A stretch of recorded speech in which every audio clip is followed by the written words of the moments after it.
Assalamualaikum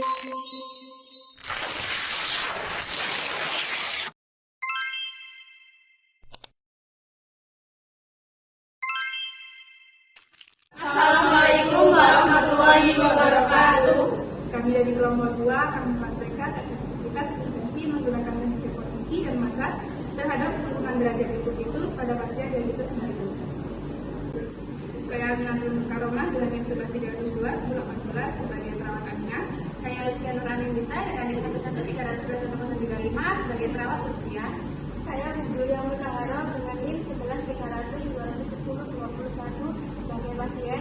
Saya Sinten Fauzia Ramadhani dengan NIM 11.100 112 sebagai pembaca narasi. Dan saya Putri Adila Umami dengan NIM 11.300 2103. Di sini saya sebagai perawat. Lalu, apakah teman-teman tahu apa itu diabetes mellitus? Diabetes mellitus merupakan penyakit dengan kelainan metabolis yang dikarakteristikkan dengan hiperglikemia serta kelainan pada metabolisme karbohidrat, lemak, serta protein. Baik, berikutnya yaitu manifestasi klinis. Ada 4 jenis, yaitu yang pertama peningkatan rasa haus, yang kedua ada peningkatan volume urin, yang ketiga ada peningkatan rasa lapar, dan yang keempat ada rasa lelah dan kelemahan otot. Lalu, bagaimana proses terjadinya penyakit diabetes terjadi? Proses terjadinya penyakit diabetes akibat sel beta pankreas melepaskan insulin karena peningkatan konsentrasi glukosa plasma. Salah satunya faktor yang memiliki gaya hidup tidak sehat yang menyebabkan akumulasi menumpuknya kadar gula darah dalam tubuh tersebut di atas batas normal. Apakah kalian tahu apa saja klasifikasi diabetes mellitus itu? Klasifikasi diabetes mellitus itu dibagi menjadi 4. Yang pertama yaitu diabetes mellitus tipe 1. Pada diabetes mellitus tipe 1 ini, penyakit ini banyak sekali menyerang pada anak-anak dan orang dewasa muda. Orang yang terkena penyakit ini setiap harinya sangat membutuhkan insulin untuk mengendalikan kadar glukosa dalam darahnya. Dan orang yang tanpa insulin pada penderita diabetes mellitus 1 ini banyak menyebabkan kematian. Gejala pada orang diabetes mellitus tipe 1 yaitu pertama, kehausan, mulut kering tidak normal, sering buang air kecil, merasa lemas, merasa lapar terus-menerus, penurunan berat badan yang tiba-tiba, dan penglihatan kabur. Yang kedua yaitu diabetes mellitus tipe 2. Diabetes tipe 2 ini adalah diabetes yang tinggi yang sering terjadi pada penderita diabetes. Diabetes tipe 2 ini lebih banyak menyerang pada orang dewasa.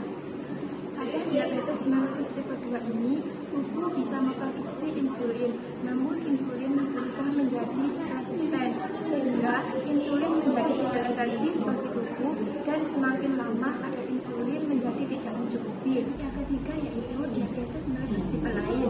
Diabetes mellitus tipe lain merupakan penyakit gangguan metabolik yang ditandai oleh kenaikan gula darah akibat efek genetik fungsi sel beta, efek genetik kerja insulin, dan penyakit eksorin. Yang keempat yaitu diabetes kehamilan. Diabetes kehamilan ini ditandai dengan kadar glukosa darah sedikit meningkat. Diabetes kehamilan ini terjadi pada trimester kedua atau ketiga, sehingga perlu dilakukan screening atau tes toleransi glukosa pada semua wanita hamil dengan usia kehamilan antara 24 sampai 28 minggu. Decubitus memang bisa terjadi pada pasien diabetes. Diabetes terjadi akibatnya hiperglikemi dan menyebabkan kerusakan vaskuler dan neuropati liver dan terjadinya ulkus. Ulkus menyebabkan gangguan integritas kulit dan terjadinya imobilisasi dan menyebabkan tirak baring, dan terakhir terjadinya decubitus. Penata laksanaan medis yaitu tujuan utama terapi DM adalah mencoba menormalkan aktivitas insulin dan kadar glukosa darah. Ada 5 komponen penata laksanaan DM, yaitu yang pertama ada diet, yang kedua ada latihan atau olahraga, yang ketiga ada penyuluhan, dan yang keempat ada obat-obatan. Selanjutnya, pemeriksaan penunjang yang dapat menegakkan diagnosis diabetes. Yang pertama, tes gula darah sewaktu dengan mengukur kadar gula darah pada jam tertentu atau secara acak. Yang kedua, tes gula darah puasa dengan mengukur kadar gula darah pasien dianjurkan berpuasa selama 8 jam. Yang ketiga, tes toleransi glukosa, yaitu pasien dianjurkan berpuasa semalam. Dan yang terakhir, tes HbA1c, yaitu pemeriksaan ini pasien tidak perlu berpuasa. Tujuannya dapat menunjukkan kadar gula darah dalam hingga waktu 2-3 bulan. Selanjutnya yaitu komplikasi diabetes mellitus. Komplikasi diabetes mellitus dibagi menjadi dua, yaitu yang pertama komplikasi akut dan yang kedua komplikasi kronik. Komplikasi akut terjadi karena intoleransi glukosa yang berlangsung dalam jangka waktu pendek, yaitu meliputi 1. Hipoglikemia. Hipoglikemia adalah keadaan di mana glukosa dalam darah mengalami penurunan di bawah 50-60 mg per desiliter, disertai dengan gejala pusing, gemetar, lemas, keringat dingin, serta penurunan kesadaran. Yang kedua yaitu ketosiadosis diabetes atau KAD. KAD merupakan suatu keadaan yang ditandai dengan siadosis metabolik akibat pembentukan keton yang berlebihan. Yang ketiga yaitu sindrom non-ketotik hiperosmolar hiperglikemik atau SNHH.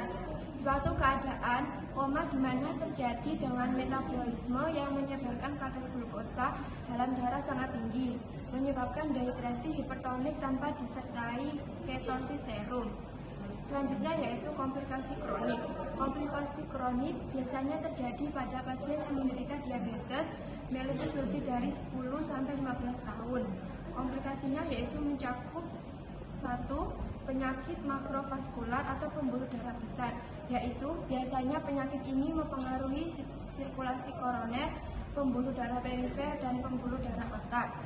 Yang kedua yaitu penyakit mikrovaskular atau pembuluh darah kecil, yaitu biasanya penyakit ini mempengaruhi mata dan ginjal.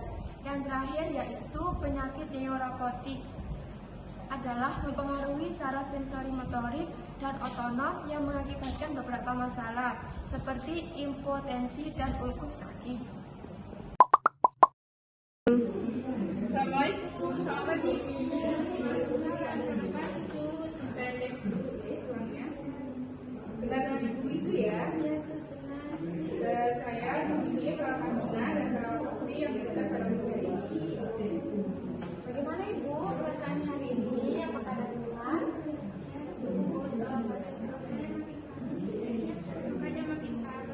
Oh, alhamdulillah. Di sini saya dan perawat Putri akan melakukan beberapa teknik reposisi dan teknik pijatan atau masal. Hal ini bertujuan untuk mencegah derajat luka Ibu makin melebar.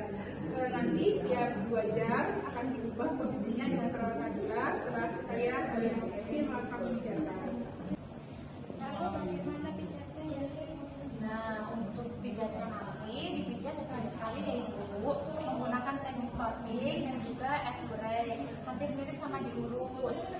Diurut di bagian dekat luka Ibu supaya pergerakan oksigen jaringan-jaringan lunak sekitar rumah Ibu bisa lebih optimal. Ibu bersedia atau tidak? Oke, baik Ibu, saya atur posisinya dulu ya. Posisinya Oke, saya ingin buka dengan Ibu.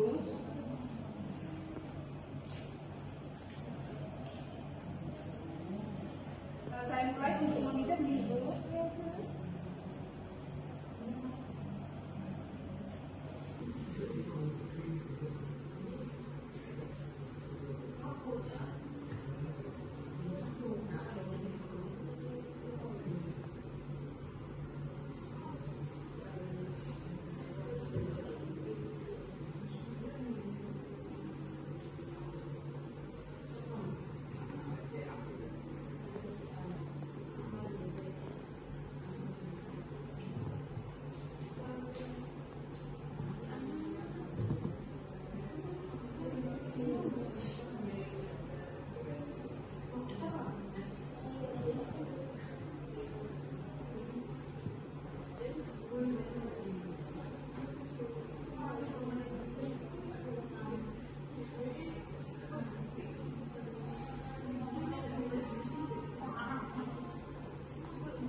sudah selesai, sudah dibersihkan oleh perawat Ibu.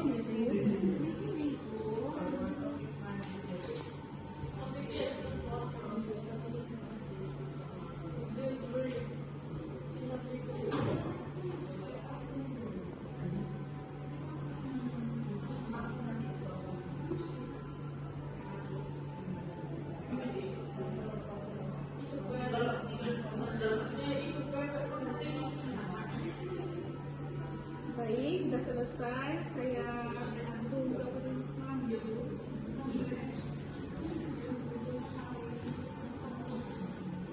Kira-kira bagaimana ini perasaannya setelah sebelumnya?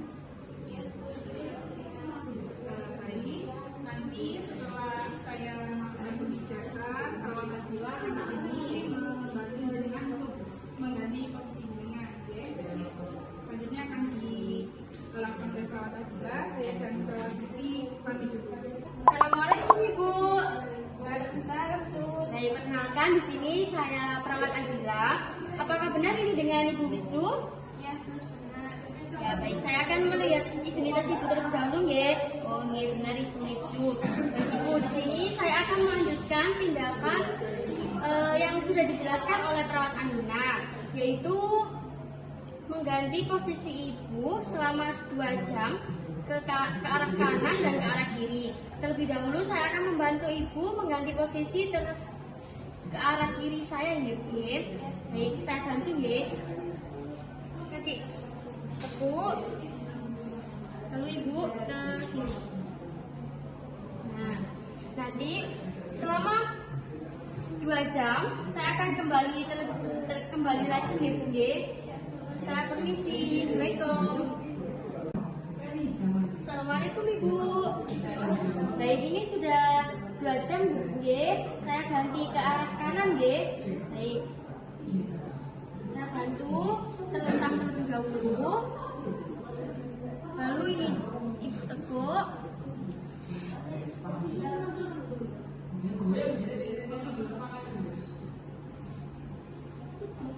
Nah, baik, selanjutnya saya akan kembali, guys, waktu 2 jam kemudian. Sekian praktek dari kami. Wassalamualaikum warahmatullahi wabarakatuh.